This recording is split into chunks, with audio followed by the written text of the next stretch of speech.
Merci Monsieur le Président. Monsieur le Président, chers collègues, alors comme chaque année, nous abordons l'exercice budgétaire en responsabilité et nous nous préparons à faire des contre-propositions via des amendements au budget primitif afin d'illustrer le fait que nous sommes une opposition constructive qui cherche à changer dès maintenant les politiques publiques pour changer la vie et préparer les grandes transitions. Changer la vie, absolument. Nous en sommes profondément convaincus.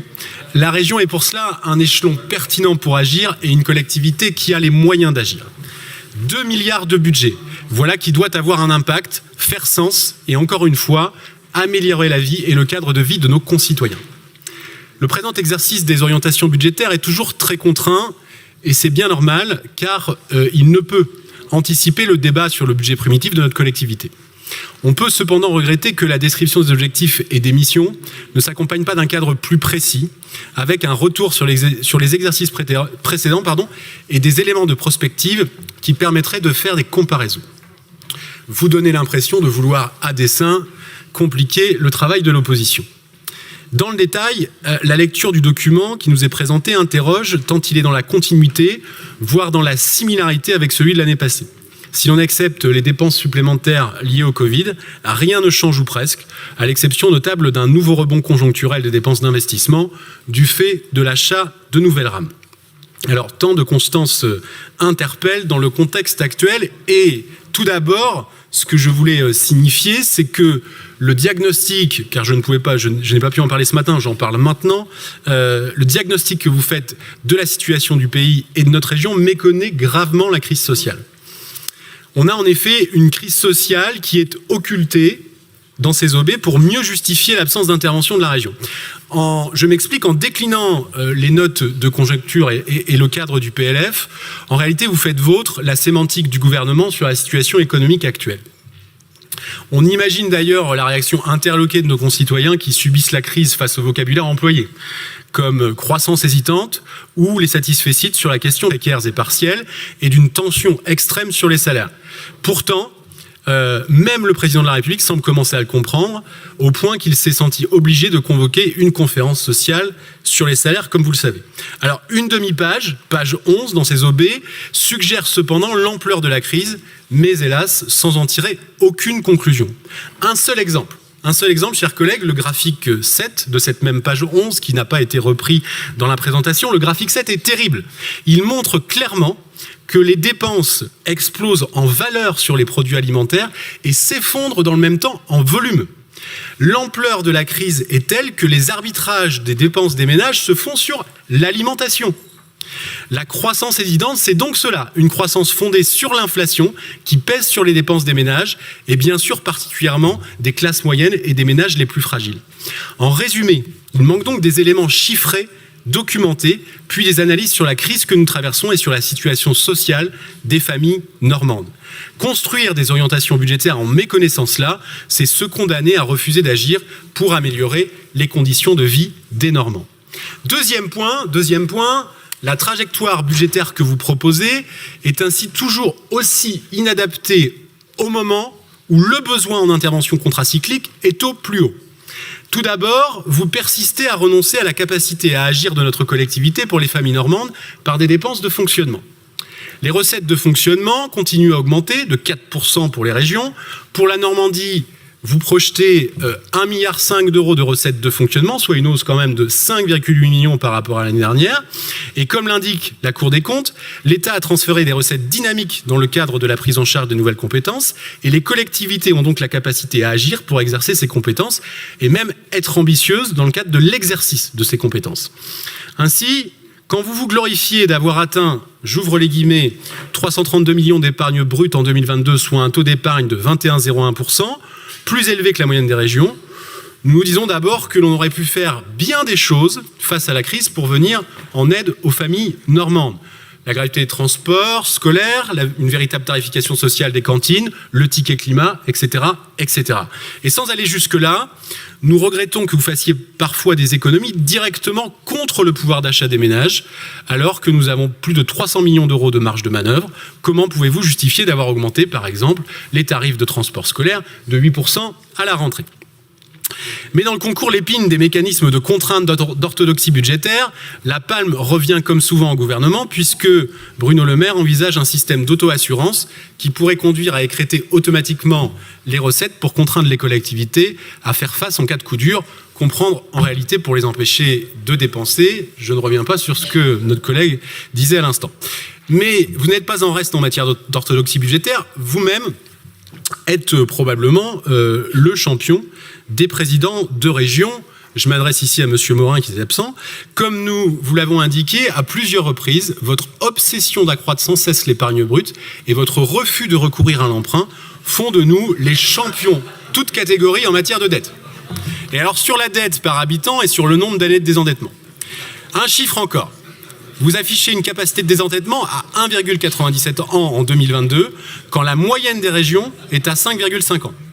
Ce concours est absurde. La vocation d'une collectivité n'est pas de ne pas dépenser, mais au contraire de prévoir et de s'endetter pour construire aujourd'hui ce qui sera utile ou nécessaire pendant de nombreuses années. Et ce concours est d'autant plus absurde que depuis le début de votre premier mandat, les taux étaient ridiculement bas.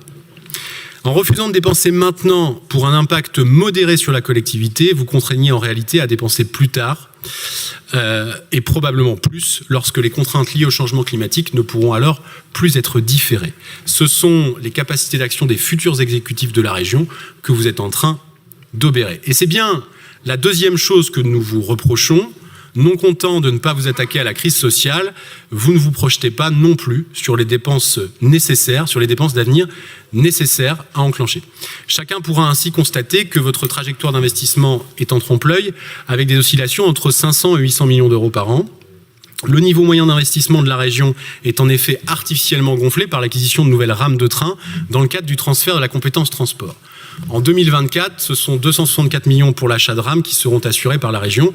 Toutes les autres politiques d'intervention en matière d'investissement sont gelées ou diminuent pour cela. Le choix que vous avez fait au début de votre premier mandat interpelle vraiment.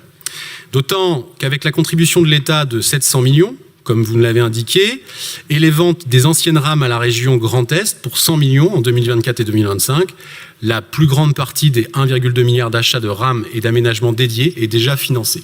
Plus de 2 tiers en réalité. Votre présentation du niveau d'investissement de la région Normandie n'est donc pas sincère. Le pire, c'est que vous prévoyez de persister dans cette trajectoire puisque les dépenses d'investissement ont vocation à diminuer de façon constante jusqu'en 2028, comme l'indique clairement votre graphique, page 77. Les Normands seront heureux d'apprendre que leur territoire n'a pas besoin de stratégie d'investissement face aux défis climatiques. Pas besoin de financement de la rénovation énergétique des bâtiments, au premier titre pour les lycées, pas besoin d'une politique ambitieuse en matière de transport collectif, à l'heure des RER métropolitains, pas besoin d'investissement pour anticiper le recul des littoraux. Nous aurons l'occasion de revenir lors du débat sur le budget primitif, sur la façon dont vous gérez cette compétence transport ferroviaire.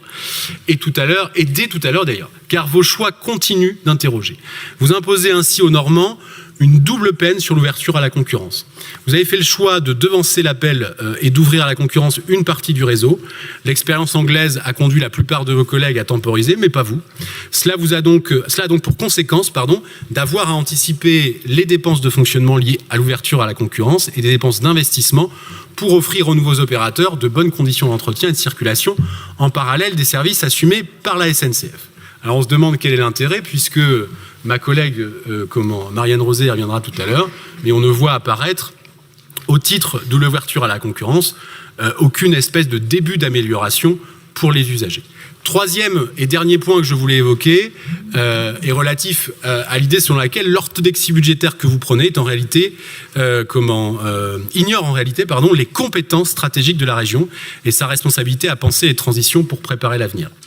En vous contraignant sur les dépenses d'investissement, vous faites prendre du retard à la région et vous reportez en réalité la nécessité d'intervenir à plus tard sur vos successeurs. Ainsi, vous prévoyez au sein des dépenses d'intervention 45 millions pour le surcoût énergétique des lycées. Mais dans le même temps, vous différez encore un nouveau PPI pour les lycées qui pourrait ambitionner d'être un vrai plan de rénovation énergétique de l'ensemble du patrimoine régional. Vous soutenez, vous devancez même le programme 3NC en prévoyant 64 millions sur 5 ans, en faisant du nucléaire énergie dangereuse qui renforce notre dépendance extérieure, l'alpha et l'oméga de la décarbonation. Vous détournez en réalité des crédits régionaux qui auraient pu être consacrés au développement des énergies renouvelables. Nous avons déjà dénoncé la disparition des crédits régionaux pour les énergies renouvelables dans le futur CPER. Là encore, vous agissez par dogmatisme en pensant avoir réponse à tout avec l'argument de l'emploi. Je vous renvoie à l'inverse aux publications sur les créations d'emplois dans les énergies renouvelables et les énergies marines renouvelables, notamment celle de l'Observatoire de l'éolien pour 2023. En Normandie, l'éolien, certes balbutiant, c'est près de 3000 emplois en 2022 et une hausse de près de 27% par rapport à l'année passée. En conclusion, quand on cherche votre projet politique pour la Normandie, on a souvent l'impression qu'il se résume à un relativisme écologique, à une construction théorique qui vise comme seul but la contestation des nécessaires transitions à enclencher. Il est à craindre qu'avec votre collègue Laurent Wauquiez, vous soyez passé à un nouveau stade dans le climato-scepticisme. Après le greenwashing, que l'on retrouve d'ailleurs de façon encore très présente dans ce document, vous semblez, dans vos déclarations, revenir à vos fondamentaux, ceux de votre président Sarkozy qui disait « l'écologie, ça commence à bien faire, tout le monde s'en souvient ». Une sorte de posture de combat qui vous conduit à vous réjouir du réchauffement climatique, comme cet été, lorsque vous affirmiez que la crise climatique dramatique que nous traversons est en réalité une opportunité pour la Normandie. Ce cynisme interpelle autant qu'il interroge sur les politiques que vous allez continuer à nous proposer dans les années à venir.